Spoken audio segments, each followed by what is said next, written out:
નમસ્કાર મિત્રો. પી વિભાગના તત્વો જેની અંદર આપણે સમૂહ નંબર 15 અને 16 એની ચર્ચા પૂર્ણ કરેલી હતી. મિત્રો, વારંવાર એક શબ્દ કહેવાનું છે કે ભાઈ અહીંયા ટેક્સ્ટ બુક તો આપણે ફરજિયાત કરવાની થાય, કેમ કે આ બધા થિયોરિટિકલ પાર્ટ છે. થિયોરિટિકલ પાર્ટની અંદર વધારે પડતું ટેક્સ્ટ બુક જે છે એ પ્રિફર કરવાની થાય. એટલે આપણે પહેલા એનસીઈઆરટી ની બુક તૈયાર કરી લેવાની, ત્યાર પછી જે કંઈ પણ વધારાના જે કંઈ પણ માહિતી જે છે જે આપણે આ લેક્ચર દ્વારા પ્રયત્ન કરીએ છીએ સમજવા માટે. તો સમૂહ નંબર 17, સમૂહ 17, આ સમૂહ 17 જે છે એ હેલોજન સમૂહ અથવા ફ્લોરિન ફેમિલી એવા નામથી આપણે એને ઓળખીએ છીએ. આની અંદર ફ્લોરિન, ક્લોરિન, બ્રોમિન, આયોડિન અને એસ્ટેસ્ટાઇન, ફિર કલ બહાર आई आंटी એવી રીતે તમે યાદ રાખી શકો. ફિર કલ બહાર आई आंटी, અથવા અન્ય કોઈ પણ રીતે તમને જે રીતે યાદ રહે એ રીતે તમે નામ જે છે એ યાદ રાખી શકો. ફ્લોરિન, ક્લોરિન, બ્રોમિન, આયોડિન અને એસ્ટેસ્ટાઇન, આવા કુલ 5 ઘટકો જે છે એ હેલોજન સમૂહ ફેમિલી તરીકે આપણે ઓળખીએ છીએ. આ સંયોજનો પૈકી ફ્લોરિન જે છે એની એક પદ્ધતિ જે છે એના અંગે વાત કરી. એટલે ફ્લોરિનની પ્રાપ્તિ માટેની પદ્ધતિ જે છે એના અંગે આપણે ચર્ચા કરીએ તો એક રીત છે મોઇસા. બરાબર છે, મોઇસાની પદ્ધતિ એવો શબ્દ એના માટે બોલવામાં આવે. મોઇસાની પદ્ધતિ અથવા મોઇસાની વીજ સંશ્લેષણ પદ્ધતિ. આ પદ્ધતિની મદદથી આ વૈજ્ઞાનિકે ફ્લોરિનની પ્રાપ્તિ કરેલી હતી. હવે તો ફ્લોરિન જે છે તેની ઓક્સિડેશન કર્તા તરીકેની પ્રબળતા સૌથી વધુ છે. હવે જેની ઓક્સિડેશન કર્તા તરીકેની પ્રબળતા સૌથી વધારે હોય એ સરળતાથી પોતે રિડક્શન પામે. અહીંયા આપણે ઊંધું કરાવવાનું છે, બરાબર છે. એટલા માટે થાય અને અહીંયા તમારે વીજ પ્રવાહ પસાર કરવો પડે, કેમ કે ઓક્સિડેશન કરતા પોતે રિડક્શન પામતો હોય. રિડક્શન પામવું એટલે ઇલેક્ટ્રોન ઉમેરાવાની વાત થાય. ફ્લોરિન માંથી ફ્લોરાઇડ બનાવવો સહેલો, પણ ફ્લોરાઇડ માંથી ફ્લોરિન બનાવવો અઘરો પડે. એટલે અહીંયા વીજ સંશ્લેષણ પદ્ધતિ વાપરી. એટલે શું કરવું પડે તો કે KF વત્તા HF, બરાબર છે, આ બંનેનું પિગલિત સ્વરૂપ લેવામાં આવે. પિગલિત સ્વરૂપ, પોટેશિયમ ફ્લોરાઇડ અને હાઇડ્રોજન ફ્લોરાઇડનું પિગલિત સ્વરૂપ જે છે, એટલે પિગલિત સ્વરૂપનું મિશ્રણ જે છે એ લેવામાં આવે. અને આ મિશ્રણ જે છે એમાં એનોડ અને કેથોડ ઉપર ઓક્સિડેશન અને રિડક્શન પ્રક્રિયાઓ દ્વારા આપણને નિપજ પ્રાપ્ત થશે. જેમાં એનોડ ઉપર ઓક્સિડેશન થાય એટલે ફ્લોરાઇડ આયન જે છે, ફ્લોરાઇડ આયન એમાંથી ડાયફ્લોરિન અને 2 ઇલેક્ટ્રોન મુક્ત થશે. અને સામે ડાયહાઇડ્રોજન જે છે એ H2 માં રૂપાંતરણ પામશે. તો મિત્રો, આ ઓક્સિડેશન ની ઘટના થઈ કહેવાય. -1 માંથી 0 થયો, અહીંયા +1 માંથી 0 થયો. આ કેથોડ ઉપર થતી પ્રક્રિયા થઈ, આ એનોડ ઉપર થતી પ્રક્રિયા થઈ. અહીંયા એનોડ જે છે, એનોડ તે કાર્બનનો એનોડ લેવામાં આવે, કાર્બન ઘટકનો એનોડ લેવામાં આવે. અને સાથે કેથોડ જે છે એ સ્ટીલનો કેથોડ મૂકેલો હોય. એટલે આખી જે વિદ્યુત વિભાજન પદ્ધતિ થાય, આ વિદ્યુત વિભાજનની અંદર આપણે KF અને HF નું પિગલિત સ્વરૂપ આમાં મિશ્રણ જે છે એ ભરી દેવાનું. આ KF વત્તા HF એનું પિગલિત અથવા મિશ્રિત સ્વરૂપ જે છે એમાં તમારે એનોડ અને કેથોડ તરીકે 2 ધ્રુવ જે છે એ ડુબાડી દેવાના. એ 2 ધ્રુવ તરીકે તમને કીધું એ પ્રમાણે એક સ્ટીલ જે છે, સ્ટીલ ધાતુ, બરાબર છે, મિશ્ર ધાતુ સ્ટીલ, એમાંથી કેથોડ બનાવવાનો છે. અને આમાંથી તમારે એનોડ બનાવવાનો છે. કેનો એનોડ બનાવવાનો છે ભાઈ? તો કે એનોડ જે છે એ કાર્બનનો બનાવવાનો છે, આ સ્ટીલનો, અને આ કાર્બન જે છે એનો તમારે બનાવવાનો છે. બીજું, આ બંનેની વચ્ચે એક ટેફલોનનો પડદો રાખવામાં આવે, ટેફલોન, બરાબર છે. આ પ્રક્રિયા જે છે એના દરમિયાન ટેફલોન જે છે, ટેફલોન એનો પડદો રાખવામાં આવે છે. શા માટે? તો કે ભાઈ અહીંયા ઉત્પન્ન થતું ડાયફ્લોરિન અને ડાયહાઇડ્રોજન બંને એકબીજા સાથે જોડાય અને વિસ્ફોટક મિશ્રણ બનાવે, બરાબર છે. એટલે H2 વત્તા F2 શું બનાવે? તો કે ભાઈ વિસ્ફોટક રીતે પ્રક્રિયા કરે. એ પોતે જોડાઈ ન જાય એટલે વચ્ચે કોનો પડદો રાખ્યો હોય? ટેફલોનનો પડદો જે છે એ રાખવામાં આવે છે. તો આ એક અગત્યની પદ્ધતિ છે જેનું નામ છે મોઇસાની વીજ સંશ્લેષણ પદ્ધતિ. આપણે ફ્લોરિન મેળવો એટલે ડાયફ્લોરિન મેળવો છે એટલે ફ્લોરાઇડનું ફ્લોરિનમાં રૂપાંતરણ કરવામાં આવે છે. તો મિત્રો, આ ફ્લોરાઇડ જે છે એના અંગેની ચર્ચા થાય, એટલે ફ્લોરિન જે છે એની પ્રાપ્તિ અંગેની ચર્ચા આપણે કરેલી છે. હવે ત્યાર પછીની જો ચર્ચા કરવા જાય તો બાકી ટેક્સ્ટ બુક મુજબ જ સામાન્ય બધી ઘટનાઓ જે છે એ સમજાવી શકાય. વધારામાં એક હેલોજનના વિવિધ ઓક્સો એસિડ જે છે, હેલોજનના વિવિધ ઓક્સો એસિડ, તો એના બાબતે આપણે ચર્ચા કરવી છે. આ હેલોજનના વિવિધ ઓક્સો એસિડમાં તમે જાણો છો એ પ્રમાણે હેલસ, હાઇપોહેલસ અને સૌથી વધુ જે કંઈ પણ ઓક્સિડેશન અવસ્થા ધરાવતો જે છે એ પરહેલિક એવો શબ્દ આપણે બોલીએ છીએ. સૌથી ઓછો જે છે એ હાઇપોહેલસ, એટલે હાઇપોહેલસ,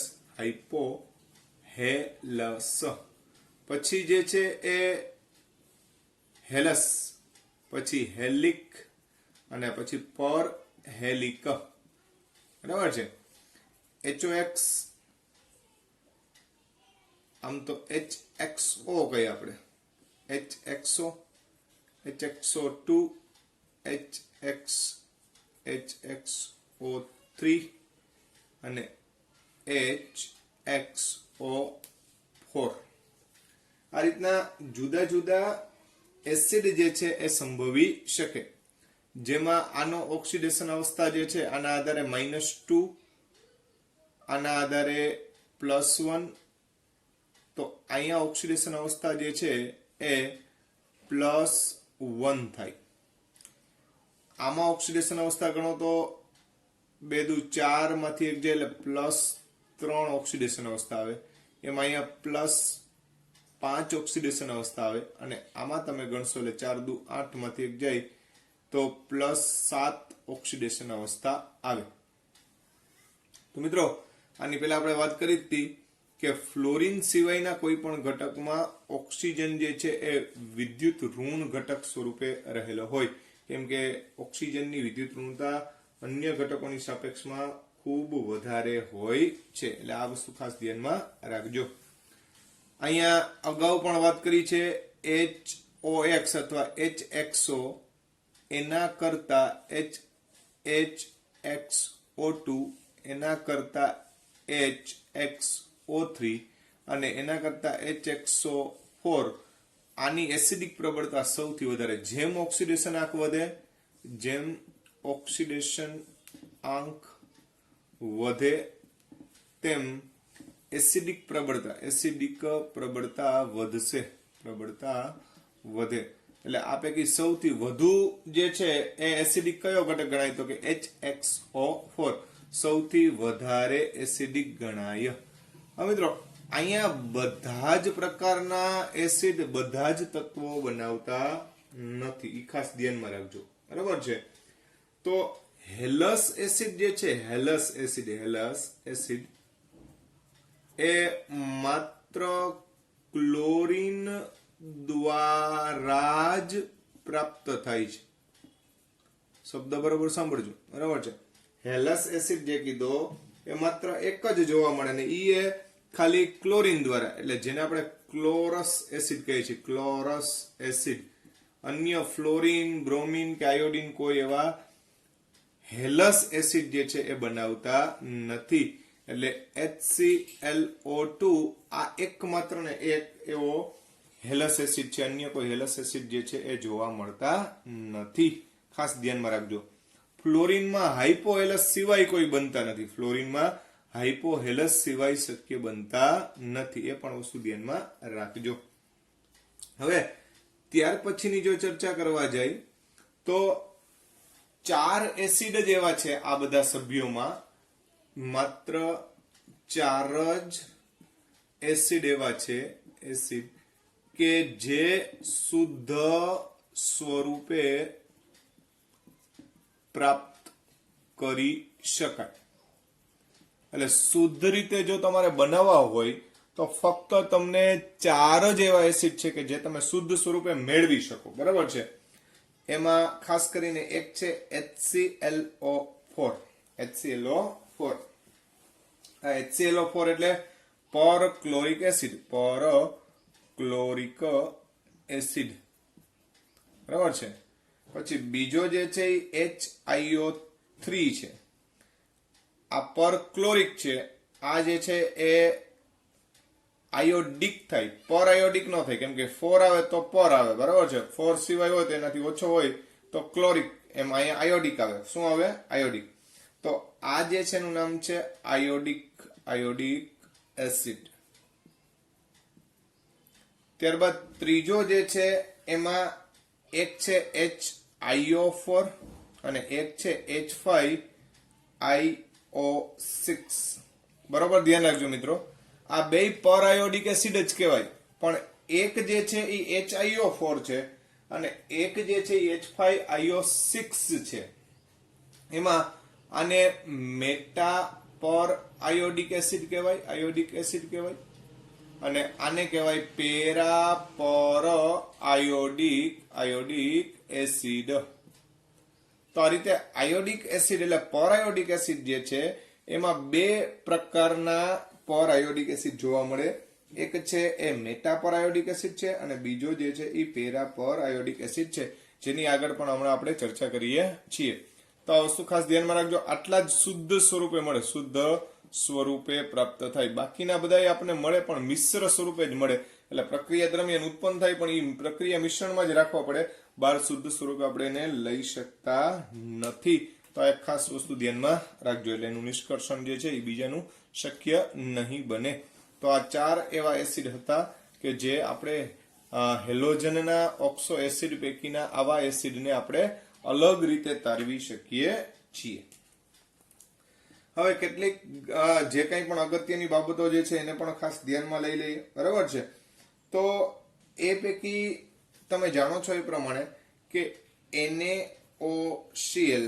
NaOCl સોડિયમ હાઇપોક્લોરાઇટ જેને કહેવામાં આવે, આ સોડિયમ હાઇપોક્લોરાઇટ જે છે એને કહેવામાં આવે છે ક્લોરીન બ્લીચ. Chlorine bleach. બરાબર છે. તો જે બ્લીચિંગ એજન્ટ તરીકે વર્તે, બ્લીચિંગ એજન્ટને ગુજરાતીમાં વિરંજક દ્રવ્ય એવો શબ્દ પણ કહેવામાં આવે. વિરંજક દ્રવ્ય એમ પણ નામ અપાય. તો આ રંગ દૂર કરવાનું કાર્ય કરે. કોણ? NaOCl. કઈ રીતે બનશે? તો કે ભાઈ NaOCl જે છે એ બનાવવા માટે NaCl ના જલીય દ્રાવણ જે છે, જલીય દ્રાવણ, બરાબર છે, એનું આપણે વિદ્યુત વિભાજન કરીએ, વિદ્યુત વિભાજન, તો આપણને ડાઇક્લોરિન પ્રાપ્ત થાય. બરાબર છે.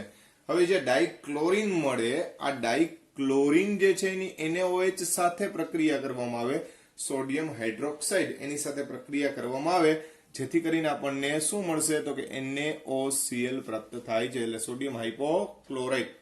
આ સોડિયમ હાઇપોક્લોરાઇટનું 5% જલીય દ્રાવણ, 5% જલીય દ્રાવણ કોનું?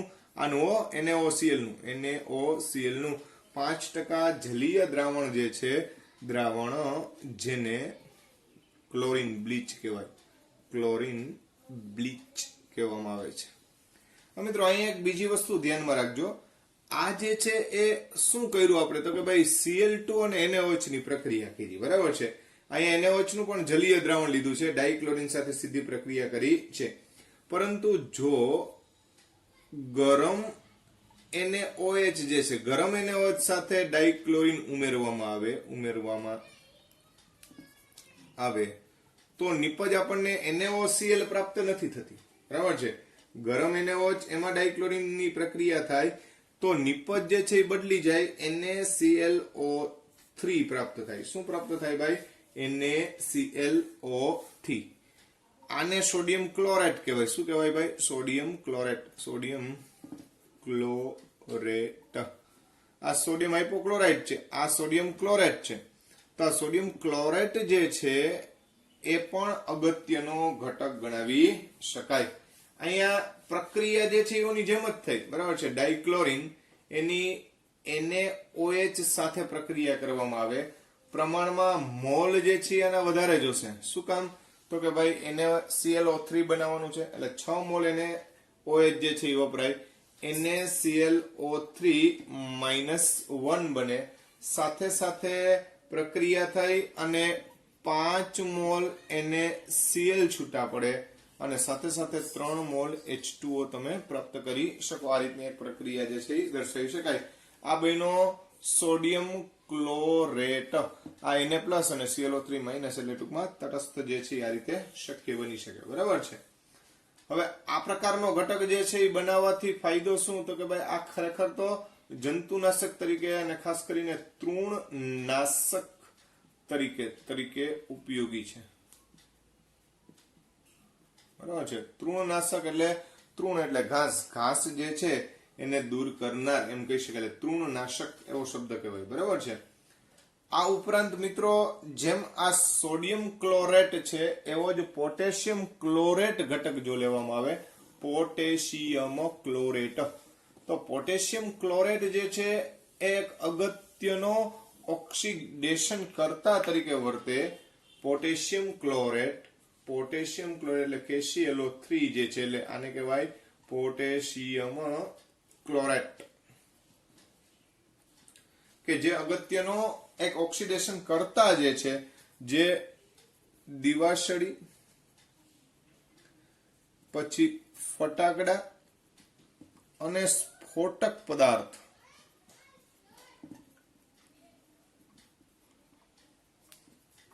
ઓક્સિડેશન કરતા તરીકે ઉપયોગી છે.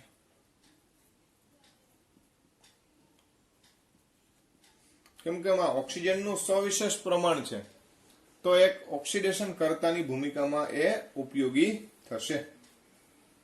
આ ઉપરાંત પરક્લોરિક એસિડ જે છે, પરક્લોરિક એસિડ એ પણ અગત્યનો ઘટક છે, જે ખાસ કરીને આઘાત સંવેદી છે. આઘાત સંવેદી એટલે એને ખાલી થડકો લાગે તો પણ એ વિસ્ફોટ પામી જાય, એને આઘાત સંવેદી કહેવાય. શું બોલાય? આઘાત સંવેદી, બરાબર છે. અને અતિશય પ્રબળ ઓક્સિડેશન કરતા છે. મિત્રો આ નિષ્ક્રિય તત્વો જેવા કે Ag છે, Au છે, બરાબર છે, આવા તત્વોનું પણ ખૂબ જ ઝડપથી તે ઓક્સિડેશન કરી શકે, ઓક્સિડેશન કરે, બરાબર. પોતે ઓક્સિડેશન કરતા છે એટલે સામેવાળાનું ઓક્સિડેશન કરે, પોતાનું ખૂબ જ ઝડપથી રિડક્શન થાય. કેમ કે અહીંયા પરક્લોરિક એસિડમાં HClO4 માં એનો ઓક્સિડેશન આ +7 હોય, બરાબર છે, એટલે એની ઇલેક્ટ્રોન ગ્રહણ કરવાની શક્તિ સૌથી વધારે છે એમ કહી શકાય. એટલે આવી નિષ્ક્રિય ધાતુઓનું પણ સરળતાથી શું કરી શકે? ઓક્સિડેશન કરી શકે. એટલે પ્રબળ ઓક્સિડેશન કરતા છે, આ વસ્તુ ખાસ ધ્યાનમાં રાખજો. અને પોતે આઘાત સંવેદી છે એટલે એનો ઉપયોગ જે છે વિસ્ફોટક તરીકે પણ કરી શકાય. આ ઉપરાંત આમાંથી જ એમોનિયમ ક્લોરેટ જે બનાવવામાં આવે, આ જે છે એ પરક્લોરિક એસિડ જે છે, તો એમોનિયમ પરક્લોરેટ જે છે, એમોનિયમ પરક્લોરેટ, બરાબર છે. તો આવું જે સંયોજન જે છે એ બુસ્ટર રોકેટમાં ઓક્સિડેશન કરતા તરીકે ઉપયોગી છે. બુસ્ટર રોકેટમાં ઓક્સિડેશન કરતા તરીકે ઉપયોગી છે, બરાબર છે. એટલે તમે સાંભળેલું હશે કે રોકેટ જે છે એની અંદર પ્રોપેલન્ટ અને એની સાથે કેટલાક ઓક્સિડેશન કરતા એટલે કે ઓક્સિજન પૂરક પદાર્થો જે છે એ ઉમેરવામાં આવે, જેથી કરીને ઝડપથી પ્રક્રિયા થાય અને પૂરતા પ્રમાણમાં દબાણ ઉત્પન્ન થઈ શકે.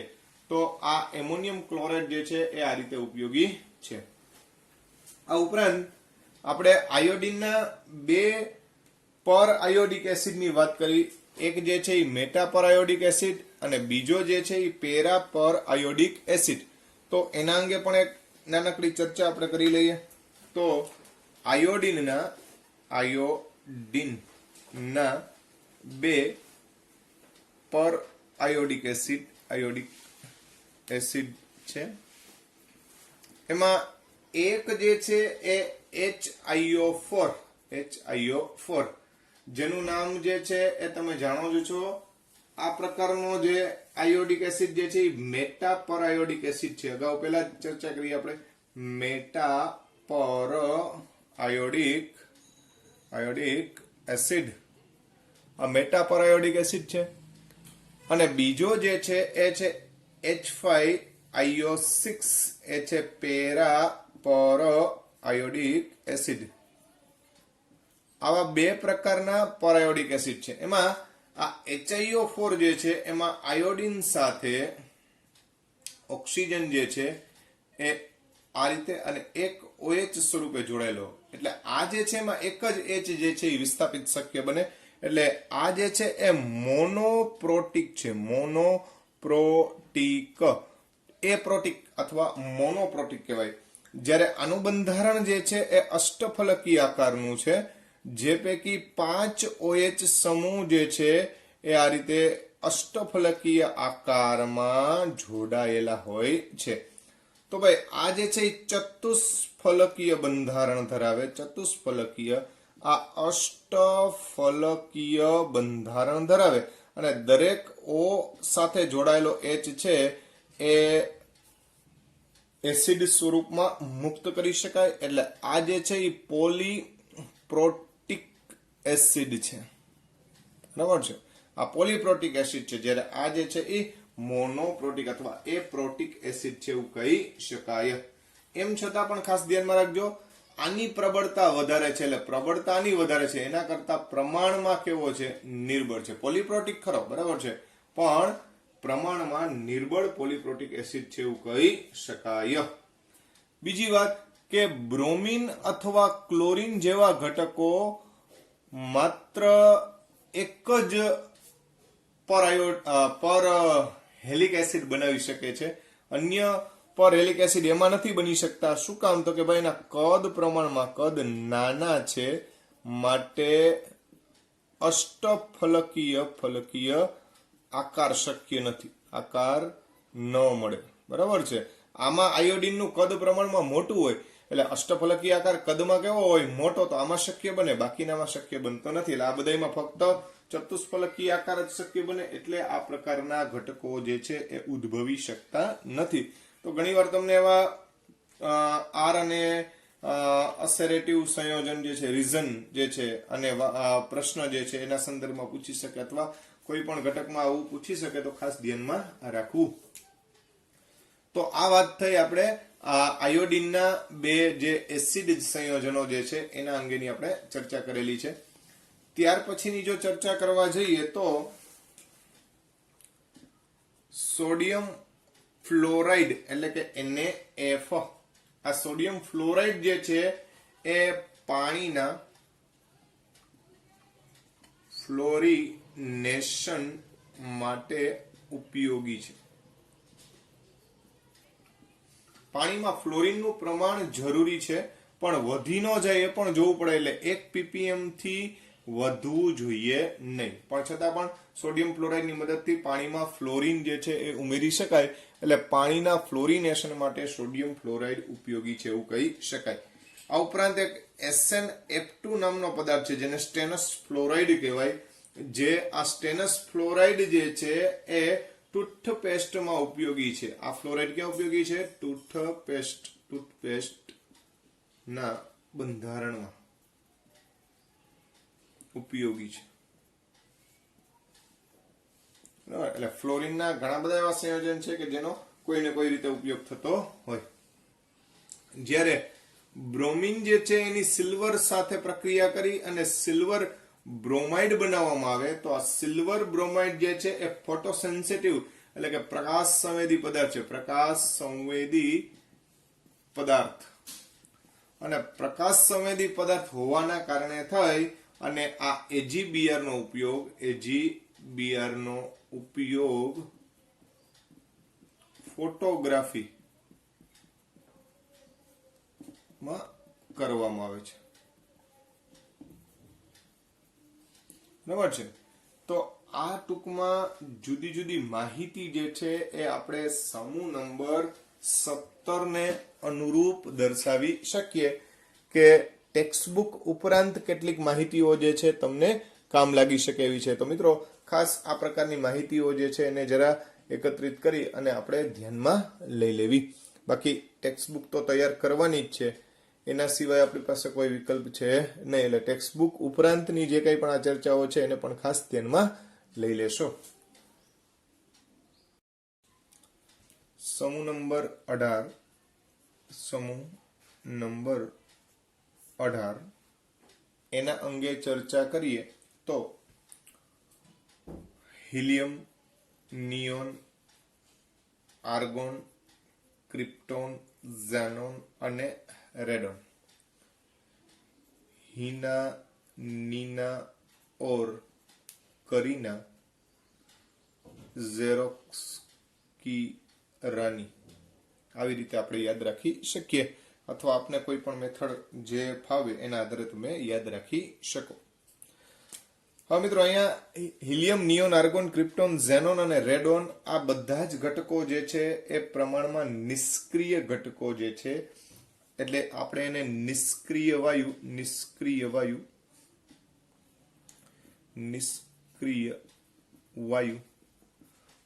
ઉમદા વાયુ, વિરલ તત્વો આવા ઘણા નામથી એને ઓળખવામાં આવે. બરાબર છે.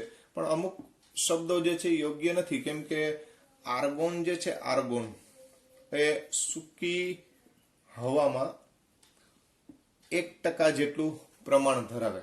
બરાબર છે. એટલે વિરલ તત્વો કહેવાય એ બહુ યોગ્ય શબ્દ નથી, પણ છતાં પણ આ જૂના શબ્દો છે એટલે તમને કીધું છે કે ભાઈ નિષ્ક્રિય વાયુ, ઉમદા વાયુ, વિરલ તત્વો સાવ નિષ્ક્રિય પણ નથી, કેમ કે એના ઘણા બધા સંયોજનો ખાસ કરીને ઝેનોન જે છે એ બનાવી શકે છે ફ્લોરિન સાથેના, ફ્લોરાઇડ છે, ઓક્સાઇડ છે. એટલે પ્રમાણમાં વધુ વિદ્યુત ઋણ ઘટક હોય તો એની હારે એના ઘટકો જે છે એ સંભવી શકે. તો આ સમૂહ નંબર 18 ના સભ્યો જે છે એની ઇલેક્ટ્રોન રચના NH2NP6 મુજબ જોવા જાવ તો પૂર્ણ ભરાયેલી છે. એક અપવાદમાં કોને ગણવાનું છે? હિલિયમ, કે જે NH2 મુજબ કામ કરશે. એટલે કે હિલિયમ જે છે એ 1s2, એમ છતાં પણ આપણે એને P વિભાગમાં લીધેલો છે અને સમૂહ નંબર 18 ના સભ્ય તરીકે આપણે એને દર્શાવીએ છીએ. હવે પૂર્ણ ભરાયેલી કક્ષક હોવાના કારણે થઈ અને આ પ્રકારના ઘટકો જે છે સામાન્ય રીતે રાસાયણિક ગુણધર્મોની દ્રષ્ટિએ પ્રમાણમાં કેવા કહેવાય? ખૂબ જ નિષ્ક્રિય ગણાવી શકાય. એટલા માટે થઈ આપણે નિષ્ક્રિય વાયુ અથવા ઉમદા વાયુ તરીકે ઓળખાવીએ છીએ. વિશ્વમાં એટલે બ્રહ્માંડની વાત ચાલે છે, એમાં હિલિયમ જે છે એ બીજા નંબરનું તત્વ છે. બરાબર. એનો મતલબ એમ થયો કે હાઇડ્રોજન પ્રથમ નંબર, અને વિશ્વમાં હાઇડ્રોજનનું 75% પ્રમાણ છે. એટલે મોટાભાગનું વિશ્વનું ફ્યુઅલ છે ને એ હાઇડ્રોજન સ્વરૂપે જ છે. બાકી કન્વર્ટ થયો એ બાકીનું 25% જેવું ગણી શકાય કે જે હિલિયમ સ્વરૂપે રહેલું છે. એટલે દળના આધારે આ ડેટા આપણે દર્શાવી શકીએ. વિશ્વમાં બ્રહ્માંડની વાત ચાલે છે. બરાબર છે. પૃથ્વીની વાત નથી કરતા, એટલે ખાસ ધ્યાનમાં રાખજો. બાકી હવામાં પ્રમાણ ખૂબ ઓછું હોય હિલિયમનું, બહુ જાજુ પ્રમાણ હોતું નથી. પણ આર્ગોનનું કીધું એ પ્રમાણે સૂકી હવામાં આશરે 1% જેટલું પ્રમાણ ધરાવતું હોય છે.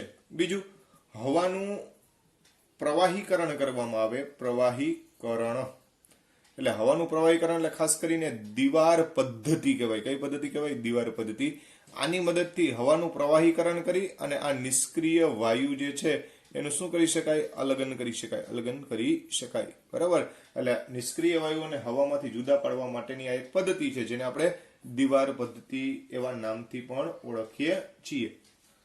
બીજા ગુણધર્મોની અંદર જો ચર્ચા કરવા જઈએ તો હિલિયમ જે છે એ સૌથી નીચામાં નીચું ઉત્કલન બિંદુ ધરાવેલા, ખાસ ધ્યાનમાં રાખજો, હિલિયમ નું ઉત્કલન બિંદુ સૌથી નીચું એટલે કે 4.2 કેલ્વિન જેટલું નીચું છે મિત્રો.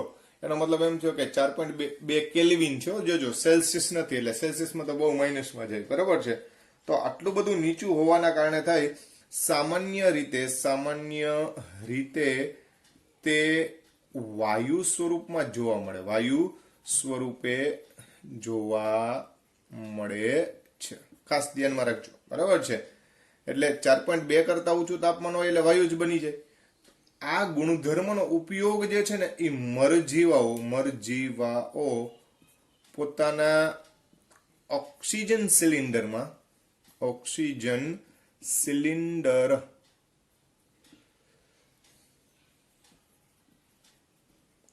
સિલિન્ડરમાં હિલિયમ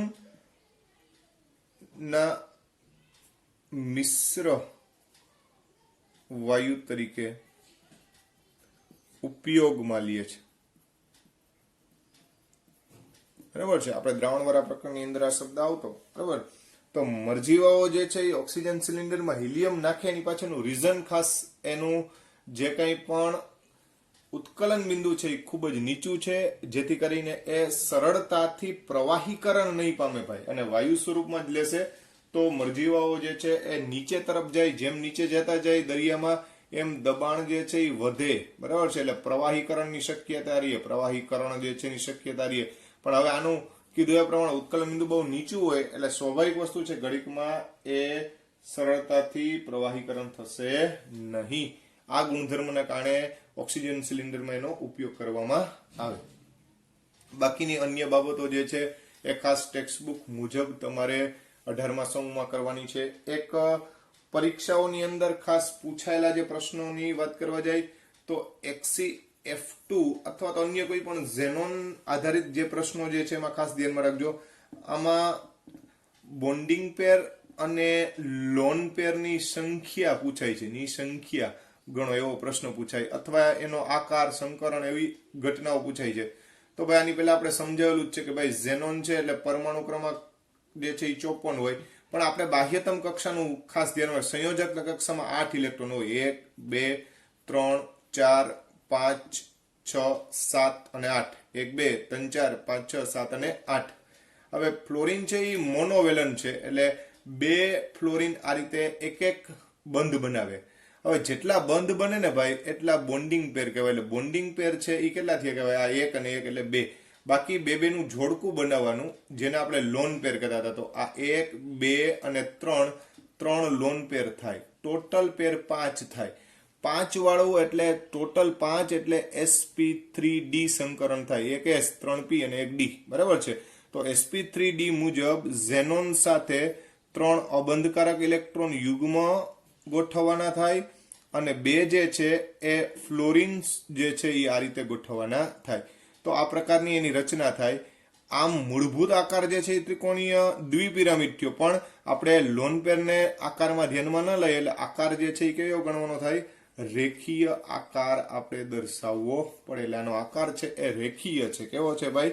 રેખીય છે. ખ્યાલ આવે છે? સંકરણ sp3d થાય, અને જે કીધું એ પ્રમાણે કે ભાઈ આ લોન પેર થયા અને આ જે છે એ બોન્ડિંગ પેર થયા. તો આવું ઘણા બધા સંયોજન માટે થઈને શક્ય બને. પણ 1-2 ઉદાહરણ જે છે એ ધ્યાનમાં લઈએ. દાખલા તરીકે XeO3 આપ્યું હોય, હજી બીજું એક આપણે ધ્યાનમાં લઈએ તો XeO3 ઝેનોન ટ્રાયોક્સાઇડ જે છે XeO3. તો મિત્રો ઝેનોન એટલે 1 2 3 4 5 6 7 અને 8 બાહ્યતમ કક્ષામાં. ઓક્સિજન છે એ ડાયવેલન્ટ છે, એટલે 2 ઇલેક્ટ્રોન પૈકી 1 ઓક્સિજન વપરાય, બરાબર છે. તો ખ્યાલ આવી જ જાય. હવે બાકી વધી 1 લોન પેર, એટલે આ જે છે એ આ 1 લોન પેર ગણાય. આ લોન પેર છે, અને આ 3 બોન્ડિંગ પેર થાય. બોન્ડિંગ પેર 3, તો બોન્ડિંગ પેર 3 લોન પેર 1 ટોટલ પેર છે એ 4, એટલે sp3 સંકરણ થાય. અને આની રચના જે છે એ તમે જોવા જાવ તો સમચતુષ્ફલકીય આકારમાં તમારે એની ગોઠવણી કરવાની થાય. પણ અહીંયા એક અબંધકારક ઇલેક્ટ્રોન યુગ્મ હોવાના કારણે તમને ત્રિકોણીય પિરામિડલ આકાર પ્રાપ્ત થશે. સંકરણ કયું થશે sp3 બોન્ડિંગ પેર અને લોન પેરની સંખ્યા પણ તમને ખ્યાલ આવે છે બરાબર છે તો આવું તમે કોઈ પણ સંયોજનમાં તમે ગણતરી તમને પૂછી શકે તો આ રીતના પ્રશ્નોનું અહીંયા ધ્યાન રાખજો તો આ ચર્ચા આપણે પી વિભાગના તત્વો અંગે કરેલી છે અહીંયા આપણે પી વિભાગના તત્વોની ચર્ચા પૂર્ણ કરીએ છીએ